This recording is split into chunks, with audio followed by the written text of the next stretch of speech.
Para os irmãos que não sabem, o Paulo, ele compartilhou a tela com o Facebook, e aí o Facebook também estava transmitindo a nossa live ao vivo, né? Então, oi? Não entendi. YouTube. Eu falei onde? Facebook, YouTube. Estava transmitindo ao vivo lá. Bom, irmãos, Não, posso andar aqui? A câmera me pega aqui, até aqui ela me pega. Mania de... Mas o Marcos falou que a gente tem que ficar quieto, né, Marcos? Uma vez. jogando a resposta para cima do Marcos. Tô brincando, irmãos. Eu gostaria de trazer um pensamento para os irmãos nessa noite. Algo que foi escrito, na verdade ele foi adaptado dentro das condições e da situação em que eu tenho vivido, e eu espero que realmente seja de edificação para os irmãos, né? Como tem sido para mim. E eu gostaria de falar para alguém que está triste, alguém que está desanimado, e eu espero que realmente essa palavra ela venha de encontro, realmente de encontro, né? Ao encontro eu vou ao encontro não é mais de encontro, quero que venha de encontro, quero que venha para bater na gente, naquele que está triste, naquele que está desanimado, para que ele possa realmente se animar, né? Tem sido tempos difíceis, irmãos. Parece que as coisas não vão melhorar. Eu andei lendo algumas coisas na internet e eu tenho o costume de procurar algumas notícias sobre a situação, como é que está o nosso país e como é que estão as coisas. Fala assim em melhorar a economia só lá para 2025, né? E a gente não consegue ver um cenário favorável diante de tudo isso. Coisas passadas e fatos recentes me fizeram escrever esse texto, esse pensamento que eu gostaria de conversar com os irmãos, e vocês verão, através de alguns relatos, coisas atuais, bem atuais. Eu gostaria de começar dizendo que nós oramos pela recuperação da minha querida prima.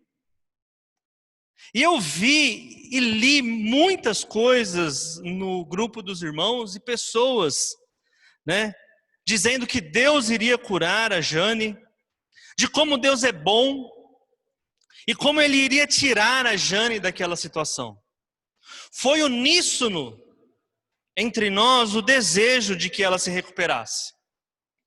E mais mensagens de glorificação a Deus foram passadas pelo nosso grupo da igreja quando o Joaquim informou que a Jane estava indo para casa, para se recuperar ao lado de seu marido e de seu filho.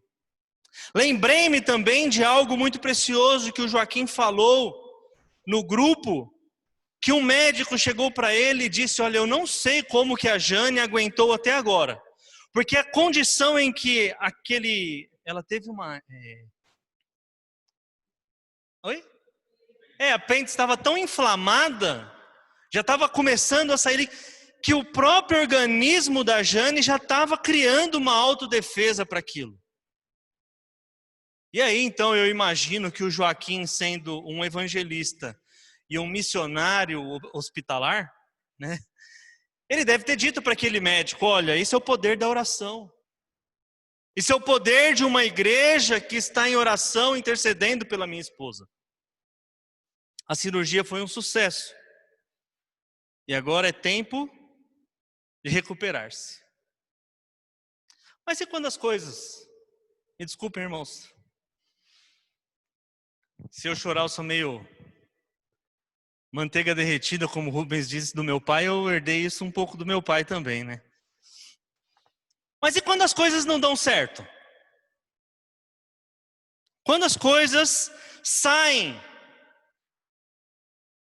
do modo, não saem, na verdade, do modo como nós queríamos. Quando você planeja um casamento, e você e sua esposa planejam filhos, e esses filhos vêm, Mas por circunstâncias que fogem do seu controle, simplesmente as coisas precisam ser replanejadas, porque elas não saíram.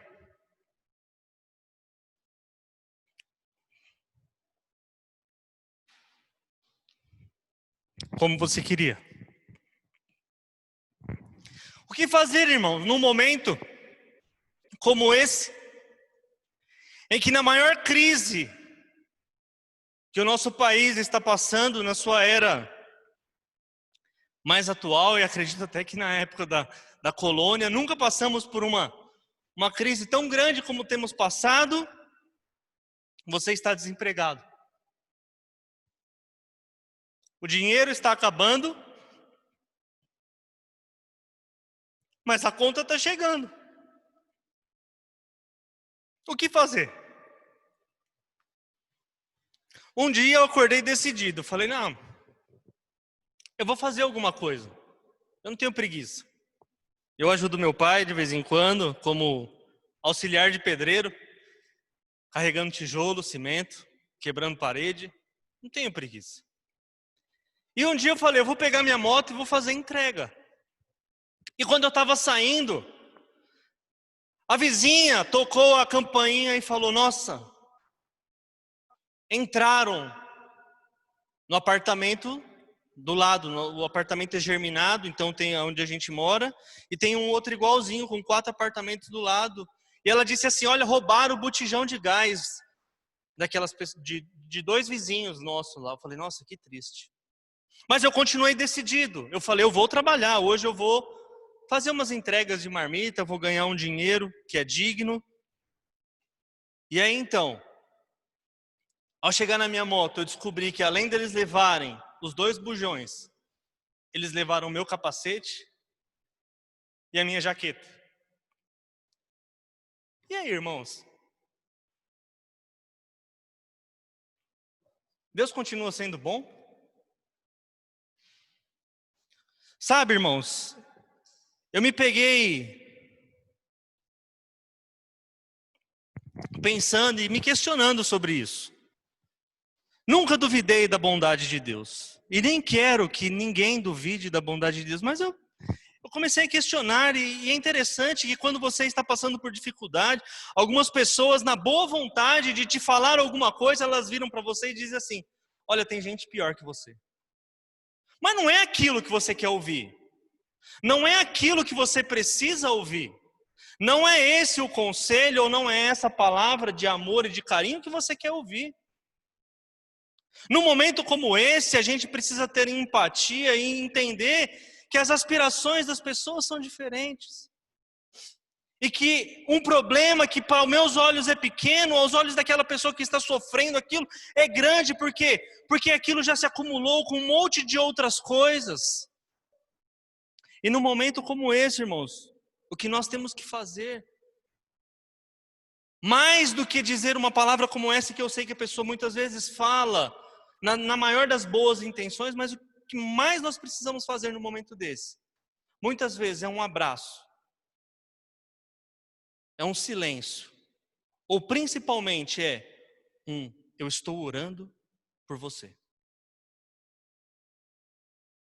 Parafraseando Asaf no capítulo 73, meus pés quase vacilaram, irmãos. Pois além de achar que Deus estava não respondendo às minhas orações, ou pelo menos é o que nós achamos quando aquilo que nós pedimos não vem, mas não é isso que acontece. Vi amigos que não têm nenhum tipo de contato ou de nenhum tipo de amor a Deus prosperarem, e alguns que estavam desempregados conseguirem emprego. E aí então eu busquei respostas. E um dia eu estava lendo um artigo e um versículo muito especial, irmãos, saltou aos meus olhos. E aquele versículo foi um bálsamo para mim. João capítulo 17, o versículo 23 e só a parte B desse versículo. para que o mundo conheça que tu me enviaste e os amaste como também amaste a mim. Irmãos, esse versículo, ele falou profundamente ao meu coração, principalmente pelas últimas 5 palavras. Os amaste como também amaste a mim. Deus, o Criador dos céus e da terra, Ele me ama. Como Ele ama Jesus Cristo. Deus, o Criador de tudo, Ele tem amor por mim, como Ele tem pelo seu Filho, Jesus Cristo. Isso é algo, irmãos, que nós já sabemos. Isso é algo que é dito muitas vezes na escola dominical, quando nós lemos lá o capítulo 17, em que o Senhor Jesus Cristo, nós pregamos sobre isso, em que Jesus Cristo está falando, está orando pelos discípulos, e depois ele se vira e começa a orar para nós, quando ele diz para o Pai, não só por esses, mas por aqueles que hão de vir, hão de me aceitar, e o Senhor orando por nós, e nós sabemos. Mas o problema é que na hora da dificuldade, na hora dos problemas, as coisas muitas vezes somem da nossa cabeça. Mas esse versículo veio para relembrar que Deus me ama, como Ele ama o seu Filho. Depois que eu li esse versículo, irmãos, eu não precisei de explicações. Depois que o Senhor colocou esse versículo na minha frente, eu entendi. Principalmente, eu me lembrei que realmente Deus me ama. As minhas perguntas ainda não foram respondidas. Eu não sei quando eu vou arrumar um emprego. Eu não sei como será a criação da minha casa, dentro da minha casa daqui para frente. Mas o título do pensamento que eu queria compartilhar com os irmãos está aqui, que é: eu decidi, eu escolhi continuar crendo. Eu decidi, eu escolhi continuar confiando. E eu quero passar alguns momentos conversando com os irmãos e mostrando que em meio às dificuldades, em meio a tantos problemas, nós devemos continuar crendo no nosso Deus. Observe o que diz Provérbios capítulo 3, o versículo 5. Confie no Senhor de todo o seu coração e não se apoie em seu próprio entendimento. Não procure entender as coisas com os seus próprios esforços. A Bíblia diz que devemos dar razão da nossa fé. Mas também diz que Deus escolheu as coisas loucas, as coisas fracas e as coisas que não são, para envergonhar o sábio, o forte e aquele que acha que é alguma coisa. Por isso, a sabedoria que nós precisamos ter, ela tem que vir de Deus. Devemos confiar no nosso Senhor. Devemos ser igual a uma criança que está na beirada da piscina e o seu pai vira-se para aquela criança e diz: pode pular, meu filho. E aquele filho, aquela criança, então vai e pula. Pula porque o seu pai disse que ela podia pular. E pula porque ela confia que o seu pai vai sustentá-la naquele momento em que ela chegar perto da água. Para crer em Deus é necessário estar convencido de algumas coisas. Estar convencido da sua capacidade de intervir e de zelar em favor dos seus. Quantas histórias nós temos na palavra de Deus e quantos relatos nós temos na nossa igreja da maneira tão preciosa que Deus interveio em nosso favor. Irmãos, nós passamos já na nossa igreja por várias, talvez a palavra, mas vários processos dolorosos em que algumas pessoas acabaram indo, e a igreja do Senhor aqui em Baeta continua de pé e fortalecida, porque o Senhor tem se mantido fiel e tem intervido no meio do seu povo. Estar convencido para crer em Deus é necessário estar convencido de que Deus conhece tudo a nosso respeito e ninguém nos conhece melhor do que Ele. Davi vai dizer isso, que Deus já conhecia ele lá no ventre da sua mãe. Ninguém nos conhece melhor do que Deus. Ninguém nos conhece melhor do que aquele que nos criou. E Ele sendo um pai amoroso, e um pai amoroso exclusivamente para aqueles que são seus, através do resgate do seu filho, Ele há de dar o melhor para nós. É necessário estar convencido do seu controle sobre as nossas vidas. A palavra de Deus diz que não há nada que acontece conosco que não esteja ao conhecimento de Deus. Nenhum fio do nosso cabelo cai. Eu gostaria de destacar então com os irmãos quatro motivos ou 4 pilares da nossa confiança em Deus. Confiar em Deus é depender totalmente da sua bondade, do seu cuidado, do seu poder e da sua intervenção. E para isso, eu gostaria que os irmãos abrissem suas Bíblias em 2 Crônicas, ou aqueles que não tiverem a Bíblia vão me ouvir lendo o versículo. 2 Crônicas, capítulo 20 e o versículo 12. A história aqui narrada nesse capítulo diz que Josafá, rei de Judá, aqui Israel já havia sido dividido em reino do norte e reino do sul. E Josafá era um rei bom. Ele não era um rei daqueles que diz que fez tudo contrário à vontade do Senhor. Mas Josafá, ele fez uma aliança com o rei do norte, com o rei Acabe. E isso, para Deus, foi uma afronta. Foi algo que, aos olhos de Deus, foi muito ruim. E aí, então, a ira de Deus se levantou contra o povo de Judá. E Deus, então, levantou alguns povos, na verdade, 2 povos vindo de além do mar, para atacar o povo de Judá. Os moabitas e os amonitas. E aí, nós, então, temos esse relato aqui desse versículo que diz: ó Deus, não irá julgá-los? Pois não temos força para enfrentar esse exército imenso que nos vem atacar. Não sabemos o que fazer, mas os nossos olhos se voltam para ti. O povo de Judá sabia que eles não tinham força. O povo de Judá sabia que eles não tinham como uma estratégia de luta para enfrentar aquele povo que estava vindo atacá-los, que era gigante, que era numeroso. Mas diz a palavra de Deus, uns versículos para trás desse versículo 12, que Josafá jejuou, Josafá procurou a face do Senhor. E então ele diz essas palavras aqui no final: mas os nossos olhos se voltam para ti.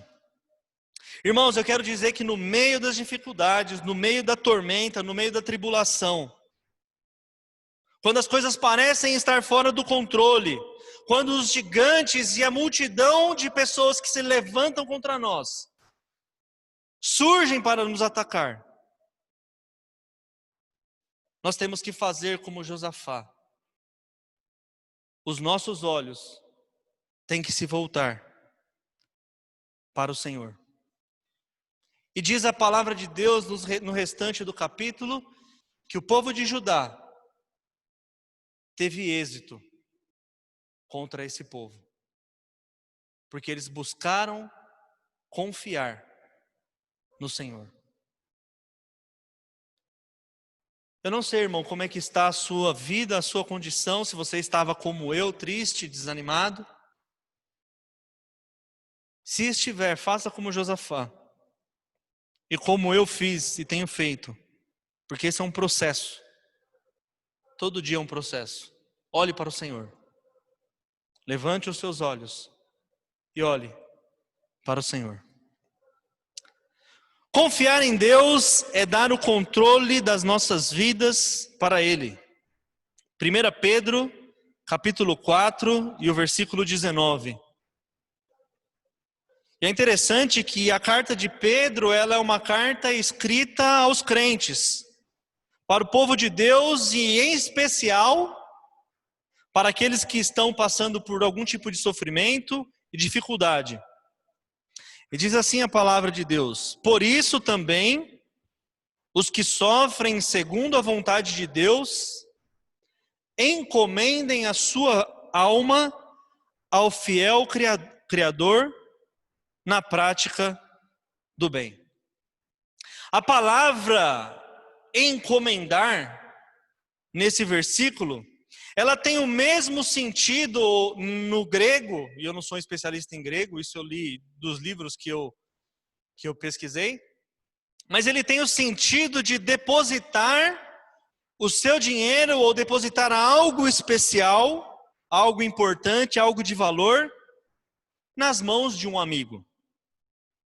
E é importante nós termos isso em mente, porque naquela época, como não haviam bancos, não haviam instituições que eram responsáveis ou que tinham essa prática de cuidar do dinheiro das pessoas, era um amigo, era alguém muito próximo que fazia isso. E isso era tido como algo de grande honra para a pessoa que cuidava do dinheiro daquele seu amigo que saía, porque ele lhe confiava algo muito precioso. E esse amigo, então, por sua honra e integridade, reintegrava, devolvia tudo aquilo que lhe havia sido deixado na guarda ao seu verdadeiro dono. E se para os homens naquela época isso era de vital importância e era uma honra, quanto mais para o nosso Deus, que é o mesmo ontem, hoje e eternamente.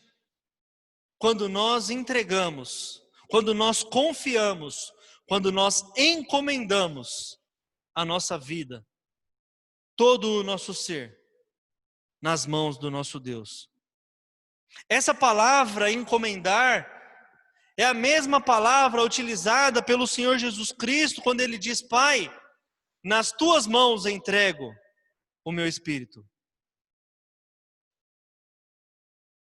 E aqui Paulo enfatiza algo muito precioso também, que nós não estaríamos, ou nós não estamos depositando, entregando algo nas mãos de qualquer um. Nós estamos entregando isso na mão do Criador, juntamente com um adjetivo que faz parte do atributo de Deus, que é a fidelidade. E Ele há de cuidar das nossas vidas. Então, confiar em Deus é dar o controle das nossas vidas ao nosso Criador, que é Ele quem pode cuidar de nós. Confiar em Deus nos torna capazes de obedecer à sua vontade. Salmo, capítulo 78 e o versículo 7.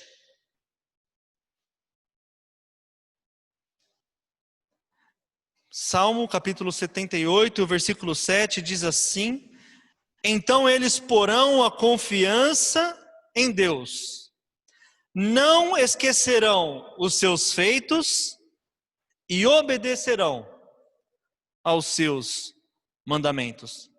Este salmo, ele traz uma tríplice aplicação moral para nós, divididos em 3 frases, compostos de 3 verbos que fazem total diferença na vida do cristão. Por a sua confiança em Deus. O salmista, ele não está sugerindo que a nossa confiança fique em algo falível, algo que não tenha nenhum tipo de controle, mas ele nos sugere que nós coloquemos a nossa confiança em Deus. E aí eu vou lá para o Salmo capítulo 20, o versículo 7, que vai dizer que nós não confiamos em cavalos, nós não confiamos em carros, que era algo que aqueles homens daquela época confiavam. Faraó depositou a sua confiança nos seus homens, nos seus carros, de que ele iria trazer de volta o povo de Israel para o Egito. Mas nada daquilo adiantou, e aqueles carros e aqueles homens sucumbiram no meio daquele mar quando ele se fechou. Somos instruídos a não confiar na força bruta, mas única e exclusivamente no poder de Deus. Não esquecer dos seus feitos. Trazer à lembrança as obras do Senhor. Existe um ditado popular que diz que aqueles que não conhecem a sua história estão fadados a cometer os mesmos erros do passado.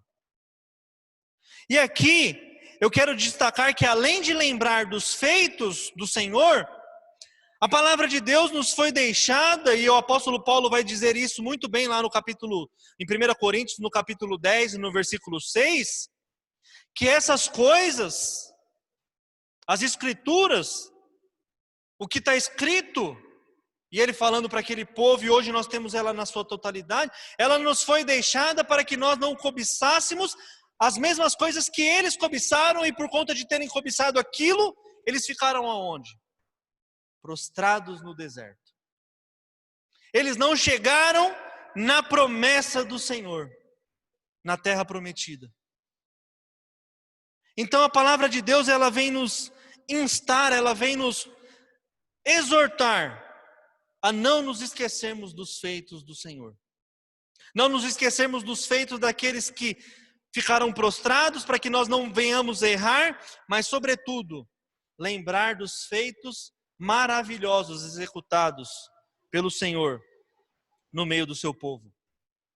O povo de Israel, ele foi orientado, e nós vemos ali em Deuteronômio, mais de 20 vezes a palavra ensinar, ensinar, ensinar. E aqui nós temos a obrigação de ensinar os feitos do Senhor. Nós temos a obrigação de lembrar dos feitos do Senhor, tal como diz lá em Deuteronômio. É Deuteronômio, né? Ao levantar, Deuteronômio. Eu só esqueci o capítulo, mas enfim. É ensinar ao levantar, é se lembrar dos feitos do Senhor ao acordar, ao se levantar. Eles tinham isso. Além disso, o povo de Israel também tinha aquelas edificações de pedra, como nós vemos lá em 1 Samuel, quando ele levanta aquelas pedras e chama aquele lugar de Ebenezer, até aqui o Senhor nos ajudou. E hoje nós temos uma pedra ali na casa do Joaquim, que nós podemos olhar para aquela pedra e falar assim: o Senhor abençoou a vida da Jane, porque o povo de Deus estava orando. Isso é lembrar dos feitos do Senhor. Isso tem que nos motivar a confiar, continuar confiando no Senhor. Nós temos um corinho muito bonito. Cada bênção nos convém lembrar, todas as bondades do Senhor contar. Ao somá-las, todas, vemos cada vez quantas maravilhas o nosso Deus já fez. E aí então, quando eu confio em Deus, quando eu me lembro dos seus feitos, eu então passo a obedecer o Senhor, porque eu entendo que a condição para que os feitos do Senhor sejam uma verdade na minha vida é confiar nele, é depender dele e é sobretudo obedecer a sua palavra. A última condição e último tópico que eu coloquei aqui: confiar em Deus é nos livrar do medo. Salmo 56 e o versículo 3 diz: mas eu, quando tiver com medo, confiarei em ti. Alguns dos estudiosos dizem que esse salmo ele foi escrito por Davi quando ele estava em fuga de Saul. E ele então está indo para a cidade onde Golias tinha nascido. E ele vai se esconder antes, e esse versículo acontece talvez antes daqueles 400 soldados de Saul o cercarem. E o que me salta aos olhos é que, quando nós estamos em condição de medo, em condição de perigo, uma das coisas que acontecem com muitas das pessoas é entrar em pânico. Mas nós somos exortados pela palavra do nosso Deus, que quando nós estivermos com medo, é aí que nós temos que confiar no nosso Senhor. A confiança em Deus é o melhor remédio, é o melhor antídoto contra o temor. O apóstolo João, ele vai escrever muito bem sobre isso lá em 1 João, capítulo 4, versículo 18, dizendo: no amor não existe medo. Antes, o perfeito amor lança fora o medo. Irmãos, eu decidi confiar no Senhor. Continuar confiando, porque eu nunca deixei de confiar. Eu sei que o Senhor tem o melhor para mim. Eu sei que o Senhor tem o melhor para cada um de nós. E o melhor, e eu gosto muito, e o Joaquim fala ainda que eu uso muito esse versículo, se a nossa esperança em Deus se limitar apenas a essa vida, somos os mais infelizes de todos os homens.